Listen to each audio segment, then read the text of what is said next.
အခုအမားတို့အနေနဲ့ကတက်လက်ပိုင်းအရွယ်ရောက်လာတဲ့ခါကျတော့ self care ဆိုတာကကိုအသားရည်လေးလှအောင်ထိမ့်သိမ်းတာရှည်ရင်းဆွဲအလှပလေးကိုထိန်းထားနိုင်တာကလည်းကိုဂရုစိုက်ခြင်းလို့ပြောလို့ရပါတယ်အခုဆိုလို့ရှိရင်တော့အသားရည်တွေကောင်းအောင်လို့skin care တွေလိမ့်တာမျိုးတွေ makeup တွေသုံးနေဆိုရင်တော့မှပဲ skin care effect ပါတဲ့ makeup မျိုးလေးသုံးတာလေးလုပ်ဖြစ်ပါတယ် Revlon နဲ့အမားနဲ့ကြားတဲ့ကအမှတ်တရတစ်ခုဆိုလို့ရှိရင်တော့အမားစပြီးတော့အလှအပတွေကိုစိတ်ဝင်စားခဲ့တဲ့ဆယ်ကျော်သက်အရွယ်မှာကလေးကဒီ Revlon brand ကနာမည်ရပြီးသားလည်းဖြစ်တဲ့ခါကျတော့ကိုယ့်ရဲ့ပထမဦးဆုံး first cosmetic ပေါ့နော်နောက်ပိုင်းနေမှာဆိုလို့ရှိရင်လည်းအမားတို့ကအခုလို professional life မှာရောမိခင်တရားဘဝမှာရေ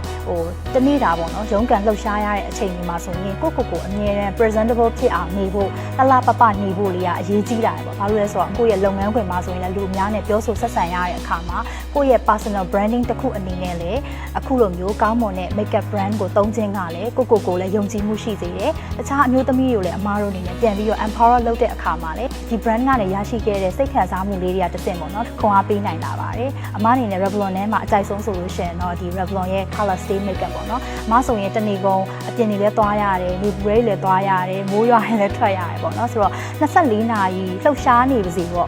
့ဒီ color stay makeup လေးကိုလိမ့်ထားတဲ့အခါမှာဆိုလို့ရှိရင် makeup က skin care effect ပါတဲ့အတွက်ကြောင့်မို့လို့အသားရည်ကိုလည်းကောင်းမွန်စေတယ်ပြီးတော့ကိုယ့်ရဲ့လှုပ်ရှားမှုတိုင်းမှာလည်းဒီ makeup တွေကွက်တာတွေပြတ်တာတွေမရှိဘဲနဲ့တနေ့ကုန်ယုံကြည်မှုရှိနဲ့ချက်တန်းနိုင်ခဲ့ပါတယ်အဲဒါကြောင့်မို့လို့အမရဲ့ယုံကြည်မှုကိုတိဆောက်တဲ့ခရီးလမ်းမှာ Revlon ကပံ့ပိုးပေးခဲ့တယ်ဆိုလို့ရှိရင်လည်းမဟုတ်မျိုးသမီးတစ်ယောက်ကကိုဂရုစိုက်လာတဲ့အခါမှာအမအတွက်ယုံကြည်မှုကိုပြန်လည်ပြီးတော့ရခဲ့ပါတယ်မိခင်တစ်ယောက်အနေနဲ့ရတဲ့ယုံကြည်မှုအပြင်ကိုအမျိုးသမီးတစ်ယောက်အနေနဲ့ကိုယ့်ရဲ့ဖြစ်တည်မှုတွေကအမအနေနဲ့ပြန်လည်ပြီးတော့တွေ့ရှိလာခဲ့ပါတယ်တစ်ယောက်အနေနဲ့လည်းပေါ့နော်အပြင်မှအလှပအပြင်ကိုကိုယ့်ရဲ့ဒီ twin စိတ်နဲ့ mental health ကလည်းအရန်အရေးကြီးပါတယ် inner outer ပေါ့နော်အမြဲတမ်းကိုလှပနဲ့ဘဝကိုရှစ်ဆက်ပို့ကတော့ပို့ပြီးတော့ encourage လုပ်ချင်ပါတယ်ရှင်ပတ်ဒီ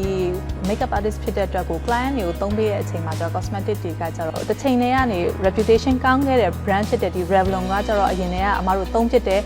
ဓိကသုံးဖြစ်တဲ့ဟာမှာနှာခမ်းလေးတွေလည်းသုံးဖြစ်တယ်နောက်ပြီးတော့ Revlon color stay makeup ပေါ့နော်ဒီ color stay makeup လေးอ่ะဆိုရင် client တွေကိုပဲသုံးပေးကိုယ့်ကို self အတွက်ပဲလိမ့်ပေါ့နော်သူ့ရဲ့အာနိသင်လေးကကျတော့ skin benefit ဖြစ်စေတဲ့ ingredient တွေလည်းအများကြီးပါတဲ့အပြင်ကိုသူ့ရဲ့ long lasting ကလည်း24 hour round long lasting ဖြစ်တဲ့အတွက်ပွဲတက်တော့ပဲလိမ့်မလားထသွားထလာအတွက်ပဲလိမ့်မလားလိုချင်တယ်လို့ coverage လည်းတင်လို့ရတယ်လို့ကို short ပြီးတော့ပဲ light weight လိမ့်ချင်တယ်ဆိုလည်းအဆင်ပြေတဲ့ makeup ဖြစ်တဲ့အတွက်ကို Revlon ကတော့တော်တော်လေးစိတ်ချရတဲ့အတွက်ကို Revlon ကိုသုံးဖြစ်ပါတယ်ရှင်သူ့မှာရှိတဲ့ color stay နှာခမ်းတွေဆိုရင် long lasting ဖြစ်တယ်ပွဲတစ်ခုမှာစိုးပေးလိုက်တဲ့ဆိုရင်တော့မှပွဲဒီပြီးတဲ့အချိန်ကိုဘာပဲဆာမပြတ်ပဲနဲ့အများတန်းကိုရှိနေပါတယ်ရှင် Revlon ကိုတော့ကိုယ်တိုင်လည်းသုံးတယ်သူများတွေလာပြီးတော့ဘာ makeup သုံးရမလဲအမဆိုပြီးတော့ recommend လာတောင်းတဲ့အချိန်ဆိုရင်လည်း Revlon ကိုအများကြီးညွှန်ပေးဖြစ်ပါတယ်ရေရှည်လည်းသုံးဖြစ်သွားမယ်ဆိုတော့ makeup brand ထဲမှာပါပါတယ်ရှင်အမျိုးသမီးတွေက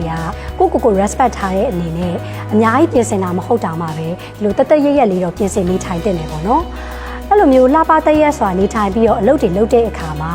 ပို့ပြီးတော့ self confidence တွေလည်းတက်လာမယ်ကို့အလုပ်မှာလည်းကျေနပ်ပျော်ရွှင်မှုတွေပိုရလာပါလိမ့်မယ်ရှင်အဲဒါကြောင့်အမျိုးသမီးတိုင်းကိုလှပတက်ရက်စွာနေဖို့အတွက်ကိုလည်းအမကအကြံပြုချင်ပါတယ်ရှင်။အမပုံမှန်ဆိုလို့ရှိရင်ဒီမူကြိုချောင်းနဲ့အိမ်နဲ့ပဲဆိုတော့ makeup တွေအများကြီးလေးမရှိဘူးပေါ့နော်။ပေါ့ပါ makeup look လေးဆိုလို့ရှိရင်လည်းသဘောကျတယ်။အခုဒီ Revlon ရဲ့ color stay makeup လေးကိုလိမ့်ကြည့်လိုက်တဲ့အခါမှာလေတကယ်ကို light weight ဖြစ်ပြီးတော့ပေါ့ပါနဲ့လိမ့်ထားမှန်းတော့တိတ်မသိတာဘူး။ဒီအသားရည်လေးနဲ့လည်း light ဖက်တဲ့တုံးလေးကိုလည်းရွေးချယ်ပြီးလိမ့်လို့ရတဲ့အတွက်တကယ်ကိုအပြင်ထွက်လိုက်တဲ့အခါမှာကိုယ့်အကိုယုံကြည်မှုပိုတိုးလာတယ်။ तू ကတနေ့ကုန်လဲခံတဲ့အတွက်ကြောင့်မနက်ကလေးကလိမ့်ထားလို့ရှင်အမကညနေဘက်အထိကိုယုံကြည်မှုပိုရှိရပေါ့နော်လူတွေနဲ့ပေါင်းသစ်ဆက်ဆံတဲ့အခါမှာလည်းငါလှနေရဆိုတဲ့စိတ်နဲ့ပေါ့နော်ပို့ပြီးတော့ confidence တွေကြည်လာတာကိုခံစားမိရပေါ့နော် dare to stay ဆိုတဲ့ message လေးကိုလည်းပေးချင်ပါတယ်ရှင်လူတိုင်းကလေလောကဓာတ်အခက်အခဲတွေကတနေ့နေ့မှာတွေ့ကြုံကောင်းတွေ့ကြုံလာနိုင်တယ်ပေါ့နော်အဲ့လိုအခက်အခဲတွေတွေ့ကြုံလာတဲ့အခါမှာဘာဘလို့ငါကြမှာဖြစ်ရတာလဲဆိုပြီးတော့ဝမ်းနေနေတဲ့အစားဒီလိုဖြစ်လာတဲ့များအရာတိုင်းကပိုကောင်းမှုအတွက်ဥတီပြီးဖြစ်လာတယ်ဆိုတဲ့စိတ်နဲ့ပေါ့နော်အဲ့အခက်အခဲတွေကိုကြမ်းခံပြီးတော့ရင်ဆိုင်သွားနိုင်မယ်ဆိုလို့ရှိရင်တော့ပိုမိုကောင်းမွန်တဲ့ဘဝလေးကိုရရှိနိုင်မယ်လို့ခံယူမိပါတယ်ရှင်